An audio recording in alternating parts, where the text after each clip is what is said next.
Hi, my name is Jacob Safari, and today I'm going to make a PC, and I'm going to call it the Safari build.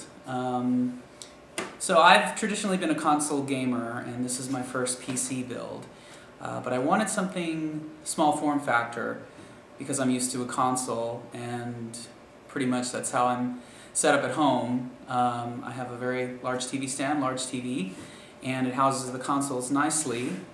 I don't have a good place to put a PC or a dedicated room for a desk, but I was interested in building a PC of my own, especially since the world of console gaming and PC are sort of coming together. There's not really much of a difference in the hardware nowadays, ever since PS4 and Xbox One came out.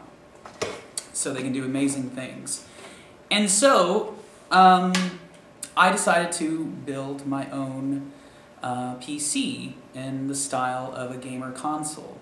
Now, obviously there were some challenges to that. I had to pick something small form factor because PCs are traditionally big, even the mid-tower ones or small ones. They usually orient themselves vertically, and they require a good amount of space to operate and a space to remain cool.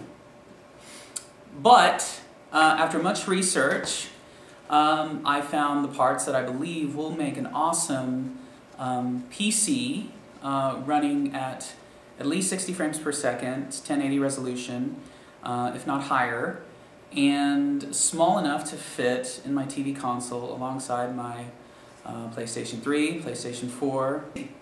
So what I've gone here with is the SG-07 Sugo series. It's very small. In fact, we can measure it. Small form factor, little less than 9 inches across, about 14 inches long, and about 7 inches tall. So definitely small enough to fit in a, good-sized TV console. So anyway, here it is, the SG-07. It's got a nice look to it. I haven't removed the plastic yet, so there might be a little bit of a shine here as you're watching it. But very classy looking, very nice. A lot of vents here, okay, for cooling. Here's the back. The thing I love about this case is that it comes with its own 80+ bronze certified 600 watt PSU. So that's 600 watts of cooling right there, already built into the case. The case is a little expensive. I got mine for around $170. You can probably find it for $180, $190, Newegg, Amazon, depending on how savvy of a shopper you are. But also keep in mind, it already has the built-in PSU. So most of the time you buy a case, you got to buy a PSU separately, and if it's a decent one, 80 certified, you're going to pay a good amount of money for it anyway, but this already has it included. So for about $170, $180, you get the nice small form factor case with the PSU included, 600 watts of cooling, which will be enough, hopefully, for what we're going for. Okay?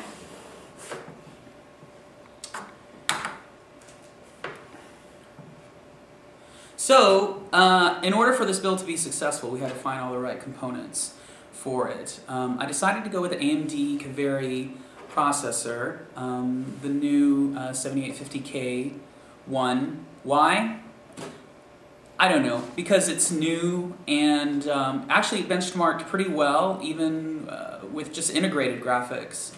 And so I was pretty impressed. And initially I was thinking about building it without even a discrete GPU, but I decided, this is my first build, I want it to be pretty awesome, so I am going to add the discrete GPU, but paired with a Raedon R7, it should give us games at least high settings, if not ultra settings on some games.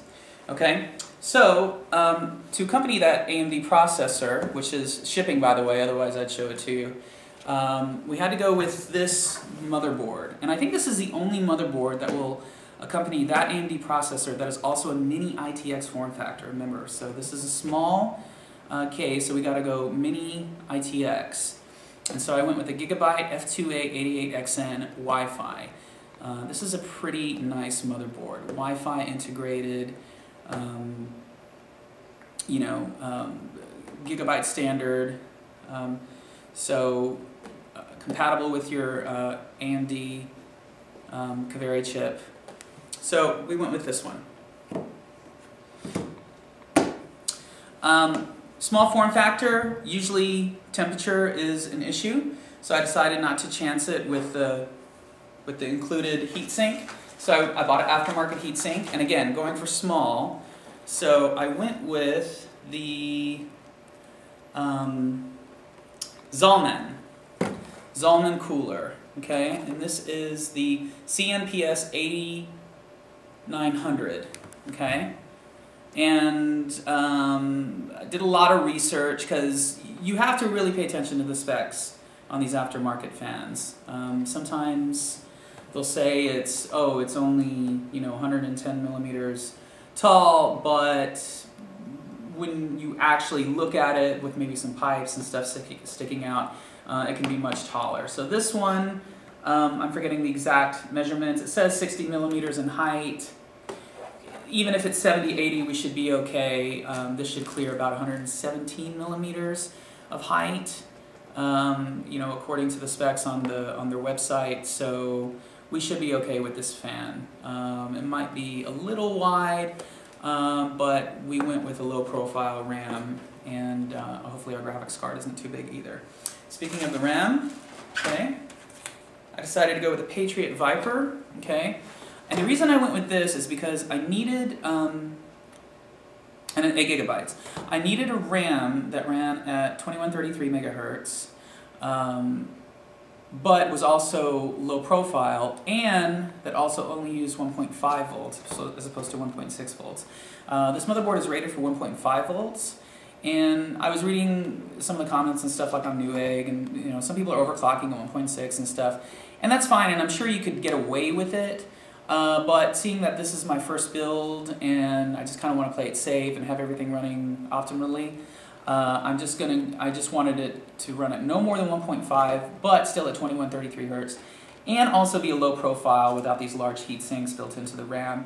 And so this fit the bill. This was about $100 for 8 gigabytes of RAM here, okay, and we'll see how it does.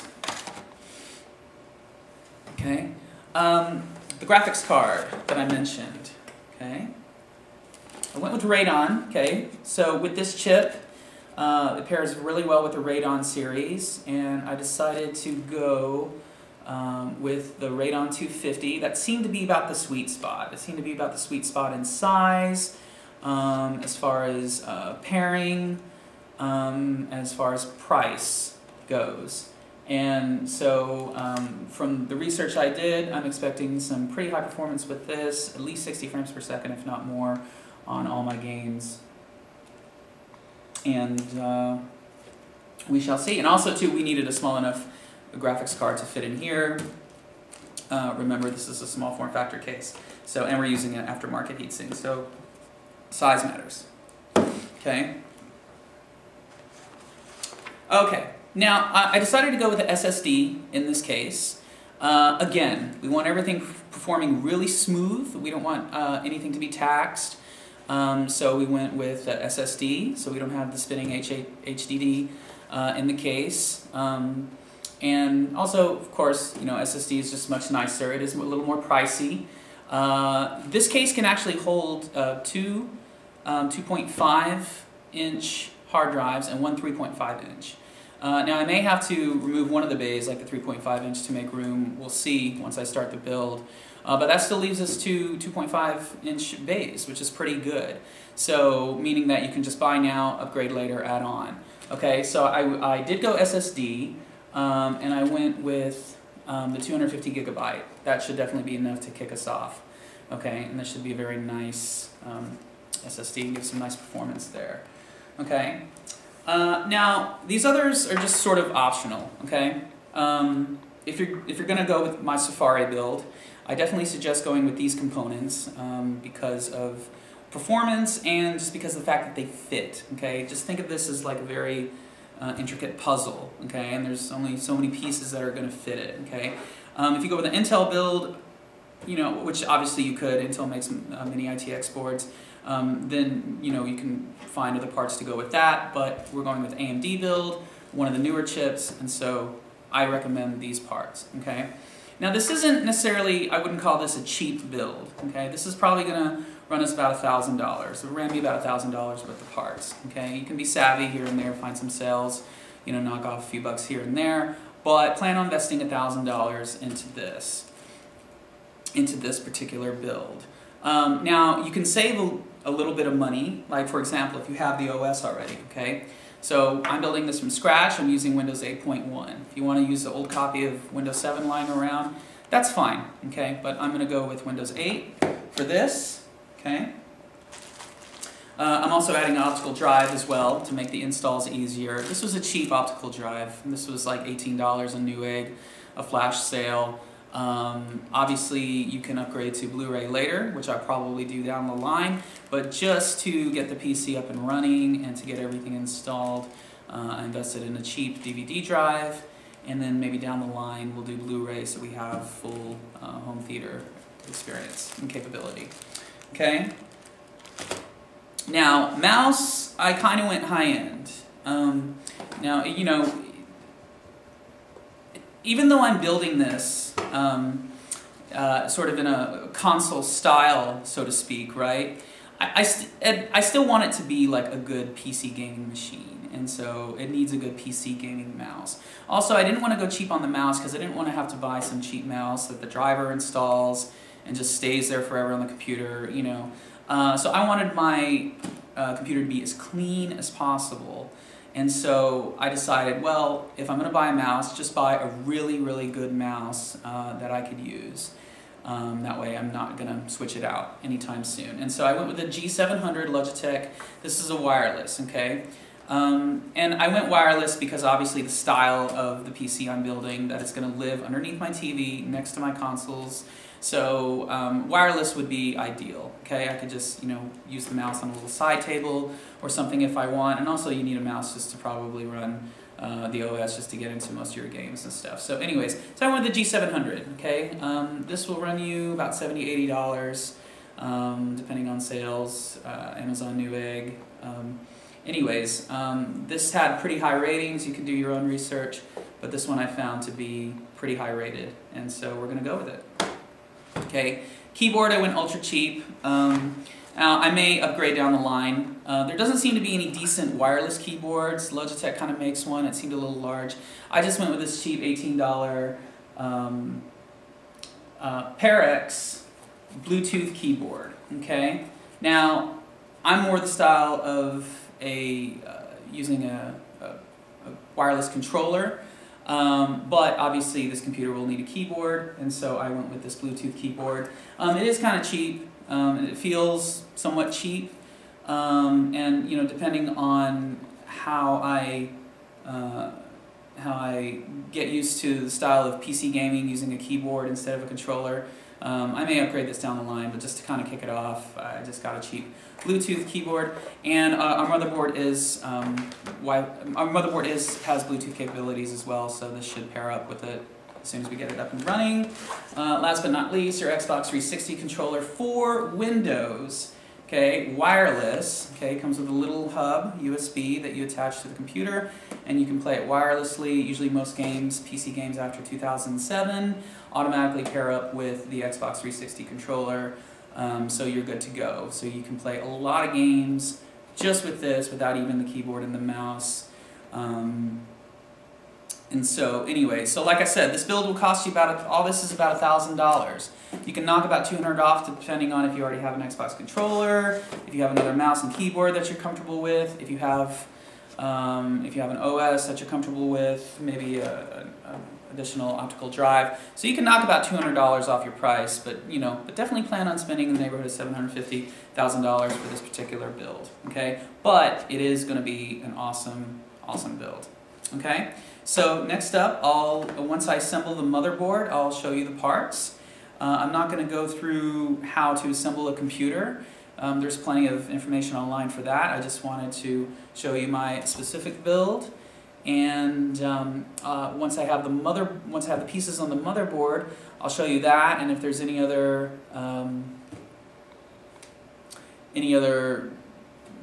special circumstances that arise during this build, we'll go over that as well. Okay? Thanks.